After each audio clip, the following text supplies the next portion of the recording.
Hi babies, ഇതാണ് പാലീഞ്ഞത്. ചെറുപഴം കൊണ്ട് ഉണ്ടാക്കണ ഒരു പെരുന്നാൾക്കൊക്കെ ഉണ്ടാക്കുന്ന ഒരു വിഭവമാണ് പാലീഞ്ഞത്. ഞങ്ങളിവിടെ പാലീഞ്ഞത് എന്നാ പറയാ, നിങ്ങൾ അവിടെ എന്താ പറയാന്നൊന്നും അറിയില്ല. അപ്പൊ നമുക്ക് ഇന്ന് അത് ഉണ്ടാക്കിയാലോ?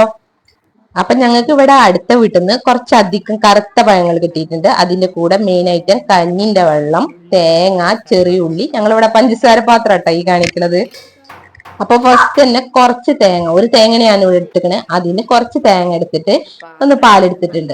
പിന്നെ മെയിൻ ഒരു ചെമ്പട്ടി, നല്ല ഒരു ഉറപ്പുള്ള കയ്യിലെടുത്തോളിട്ടാ, കുത്തി അടക്കമുള്ളതാണ്. പിന്നെ കയ്യിലൊടിഞ്ഞൊന്നും പറഞ്ഞിട്ട് കാര്യമില്ല. പിന്നെ അതിലേക്ക് നമ്മൾ ചെറിയ ഉള്ളി അരിഞ്ഞ് റെഡിയാക്കി എടുത്തിട്ട്, പിന്നെ പഴമൊക്കെ തൊലിച്ചിട്ട് ഓരോന്നോരോന്ന് വൃത്തിയാക്കിയിട്ടൊക്കെ എടുക്കുക. കുറച്ചധികം പഴുത്തിരുന്ന്, അതുകൊണ്ട് ഞാനിവിടെ ഒന്ന് കുത്തി അടച്ച്, കുറച്ച് പഴുക്കാത്ത പഴമാണെങ്കിൽ നിങ്ങളൊന്ന് മിക്സിയിലിട്ട് ഒന്ന് ക്രഷ് ചെയ്തിട്ട് എടുത്താൽ മതിട്ടാ.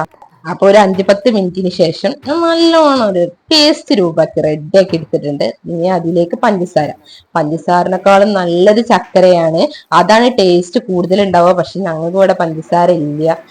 പെട്ടെന്നുണ്ടായ ഒരു പാലിയൽ പരിപാടിയാണ്. പിന്നെ കുറച്ചൊരു പിടി തേങ്ങ മാറ്റി വെച്ചിരുന്നില്ല, അതുമായി കിട്ട് ഒരു നുള്ള് ടേസ്റ്റ് കവർ ചെയ്യാൻ വേണ്ടിയിട്ട് ഒരു നുള്ള് ഉപ്പ് ഇട്ട് കൊടുത്തിട്ട് നല്ലോണം ഒന്നും കൂടി ഇളക്കി കൊടുക്കുക. അങ്ങനെ അതൊക്കെ ഒന്ന് കുഴച്ച് റെഡി ആയതിനു ശേഷം കഞ്ഞിന്റെ വെള്ളം, ഞങ്ങൾ ഇവിടെ ചോറ് വെന്തുകൊണ്ടിരിക്കുന്ന, അതുകൊണ്ട് ഇളം ചൂടുള്ള കഞ്ഞിന്റെ വെള്ളമായ അതും നല്ലതാണ്. അപ്പൊ ടേസ്റ്റ് പ്രത്യേകിച്ച് കൂടും. നാട്ടിൻപുറത്ത് ഉണ്ടാക്കണ, പെരുന്നാക്ക് ഉണ്ടാക്കണ ഒരു പായസം പോലുള്ള ഒരു വിഭവമാണ് ഈ കാണിക്കുന്നത്. അപ്പൊ അതിക്ക് കുറച്ച് തേങ്ങാപ്പാൽ ഒഴിച്ച് നല്ലോണം ഒന്നും കൂടി ഇളക്കി കൊടുക്കും. കട്ടി കൂടിക്കണേ കുറച്ചും കൂടി കഞ്ഞിന്റെ വെള്ളം ഒഴിച്ചിട്ട് കൊടുത്തിട്ട് ഒന്ന് നീട്ടി കൊടുത്താൽ മതി. മധുരം കൂടുതൽ ഇഷ്ടമുള്ളവർക്ക് ചക്കര കുറച്ച് കൂടി ഇട്ട് കൊടുക്കുക. പഞ്ചസാരനേക്കാളും ടേസ്റ്റ് ചക്കരാണ്. പിന്നെ മധുരത്തിൽ ഉള്ളി ഇഷ്ടമില്ലാത്തവർക്ക് അത് ഒഴിവാക്കുക. അപ്പൊ നമുക്ക് കുറച്ച് പാലീഞ്ഞത് കുടിച്ചാലോ? റെഡി അല്ലേ?